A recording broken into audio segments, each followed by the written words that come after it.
Okay, let's get going on egoism. I'm having you look at a chapter from a textbook I used to teach out of titled Ethics, Theory, and Contemporary Issues, written and edited by McKinnon and Fiala. So we're looking at the chapter Egoism, Altruism, and the Social Contract. And this has to do with the analysis of altruism, egoism, and the social contract, obviously, right? So altruism is basically has to do with the concern for others. So altruism is a concern for others, which often translates to ethical behavior in others. So in other words, the basic way in which we understand ethical behavior is oftentimes synonymous for the way that we understand what is altruism as well. Okay. So at the same time, we often need to then take into account the egoist as well, right? And the ways in which we understand the egoist ethically and descriptively, given that we often think that the base of all our actions is rooted in a type of egoism, right? So we must recognize that though simply to observe and describe behavior that is egoist is really just a description of an egoist and not, it doesn't necessarily entail ethical behavior. Okay, so let's see. His or her behavior is self-interested or selfish, right? Is a descriptive account of egoism.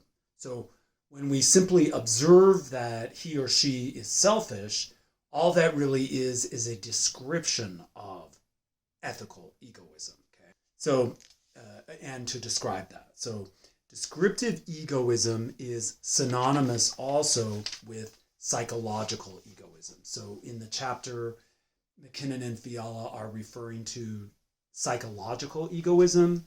That's also another way of characterizing descriptive egoism, not to be confused with prescriptive, prescriptive way, a normative way, and then by extension, ethical egoism itself.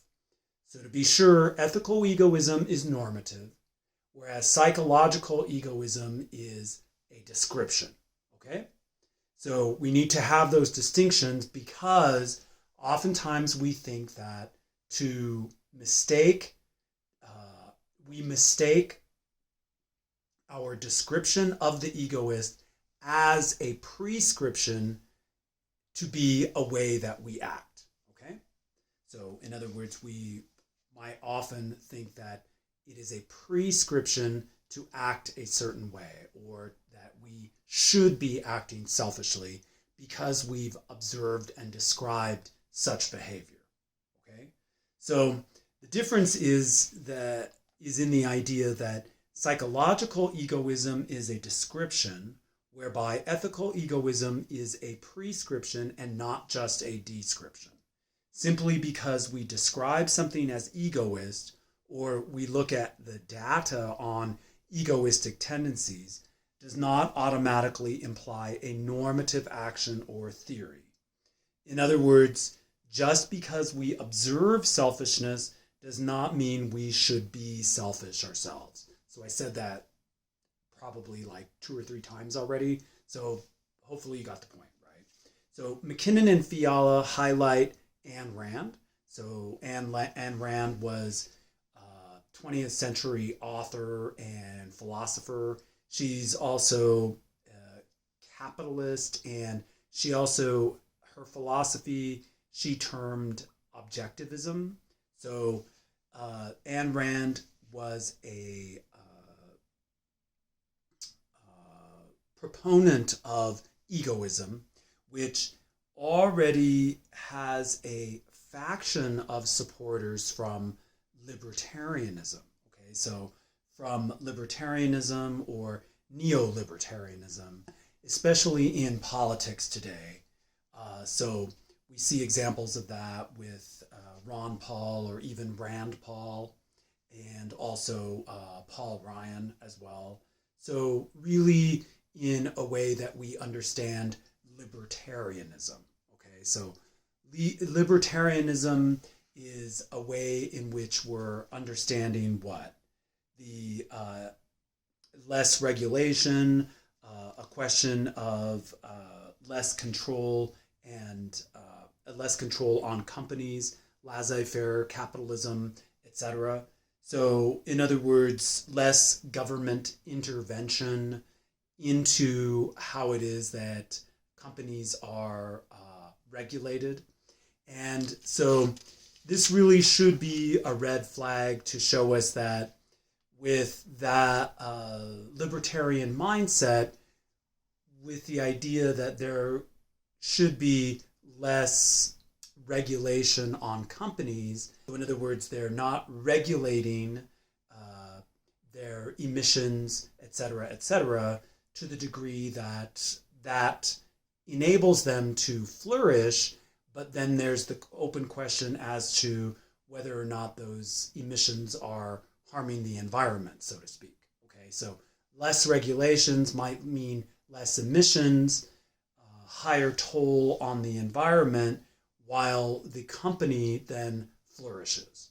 Okay, which is a way that we might think of libertarian advocacy. Okay, so libertarian ideology is political and it's philosophical, right? With its roots going back to John Locke in the 17th century. But libertarian also has its roots ideologically in folks who refuse to wear face masks, for example. So in other words, during the pandemic, people feel that not wearing a face mask actually is a way of expressing one's freedom, and that expression of freedom is something that someone cannot dictate as to whether or not you should or should not. I don't agree with that point of view, but such thinking has its basis in libertarianism, right? So going back to Rand, who believed that helping others and being more altruistic is likened to a death wish. So in other words, helping others and doing things for others for the egoist might be seen as an imposition and likewise as a weak point and something that potentially weakens the egoist, which is a point of view that Ayn Rand would take that, again, I don't necessarily agree with, but then we have the question whereby we think, is such behavior pro-social, and should we work against such egoistic tendencies to a concern of others in the name of self-sacrifice? So, in other words, we are looking at this idea that maybe libertarianism has a problem of overlooking and not caring for others in the name of individual freedom, okay, or egoistic freedom. So there might be that thread there that we might want to at least take into consideration and think about, okay? Scrutinize.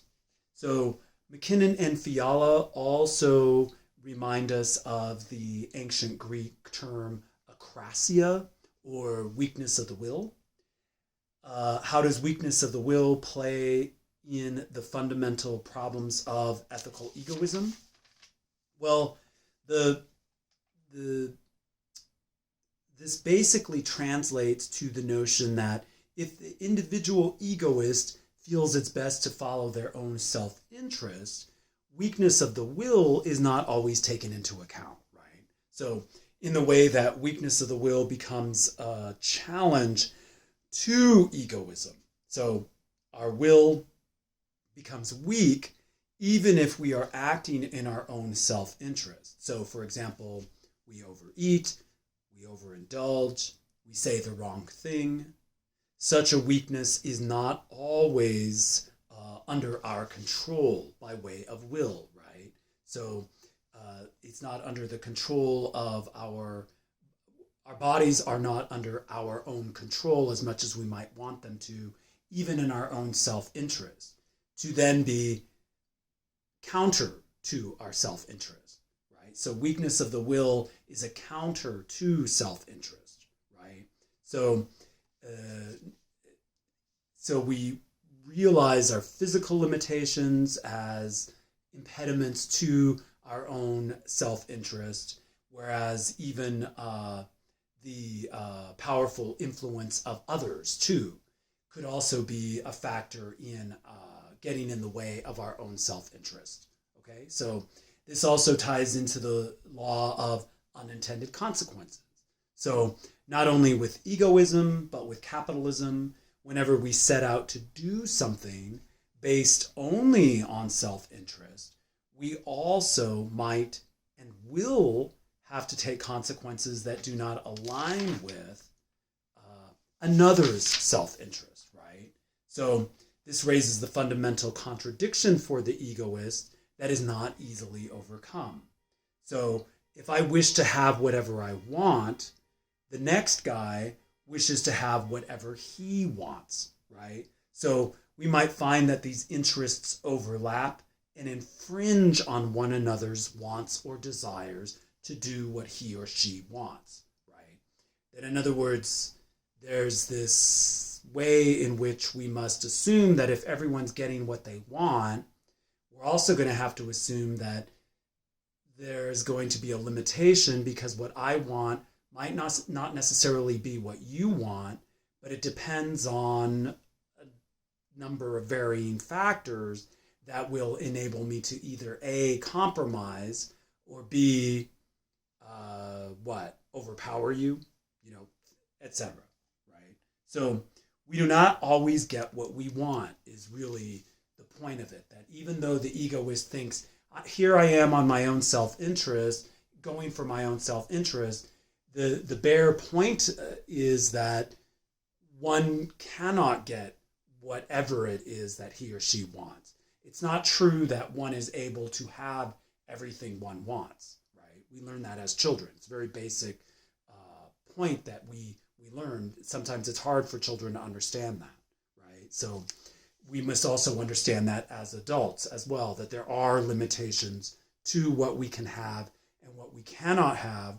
And likewise, how what we can have and what we cannot have also infringes and imposes itself on others in this way that sometimes is undesirable to our own self-interests, etc.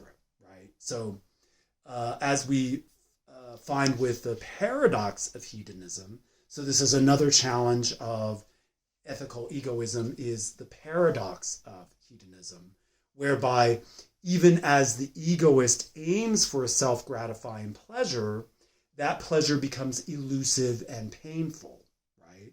Just because someone always seeks a gratification of pleasure does not automatically mean that he or she will find it, right? So pleasure is often elusive. We seek it, it doesn't mean that it will always appear just because we seek it, right? So for the person who becomes consumed with pleasure, that consumption of pleasure doesn't always bring about the pleasure one desires, okay? So there's several factors that play into a way that we could start thinking of egoism or ethical egoism as problematic, especially when it's in that normative category. So when we're thinking of it as something someone should do, we then have to ask ourselves, well, are we accounting for the law of unintended consequences, or acrasia, or likewise the paradox of pleasure, right? So then, or what did our authors call it? The paradox of hedonism, right? So we move then to the social contract as it is within the context of Thomas Hobbes, the founder of modern political philosophy. So he was alive in the 17th century, early part of the 16th, and then living on into the 17th century. And we see the expression, one of the early expressions of what we now call social contract theory, in his book, Leviathan, right? So we see that a social contract is rational. So, and it's also for self-interested individuals to join together to submit to a rule of law in order to ensure that promises are kept and that social cooperation will occur, according to McKinnon and Fiala. So let's read that whole quote. So, social contract for McKinnon and Fiala is that, quote, the idea of the social contract is that it is rational for the self-interested individuals to join together and submit to the rule of law in order to ensure that promises are kept and that social cooperation will occur. Okay, so, unquote. Hobbes posited that in our state of nature, what's natural for us before we enter a social contract and rules of governance is that we are all psychological egoists. So again, when we hear that term psychological egoist, we're thinking of something that is descriptive, okay? And it's really just a descriptive account. And so the big question mark is that descriptive account, does that automatically denote that we should act a certain way, okay? Because should is an important designation that something is normative, okay? It's something that we ought to do, okay? We shy away from these should statements in everyday conversation. And I think the reason why is because we are afraid of committing to a position. But remember that that's what we do in ethics, right? We commit to a position in the name of doing good and getting away from problematically selfish behavior, right? And so that's why, in a way, being normal might be thought of as being selfish, whereas being virtuous and normative we might think of as the normative way we would understand that is that it's better to then be altruistic. Okay, so Locke also was a powerful influence on the way that we understand contract theory as well. John Locke, who I mentioned earlier. So he was also the father of modern libertarianism, but he also has a great deal of influence on the Declaration of Independence with Thomas Jefferson, who was inspired by John Locke. And we could also see the Declaration of Independence as a type of social contract, right? A rational agreement between people in order to found a nation, right? In order to declare independence from the throne of Great Britain. So we'll probably touch on Locke, I'm not sure, in our segment on natural law, and take it from there, okay? So that's our talk on ethical egoism, altruism, and the social contract. So thank you.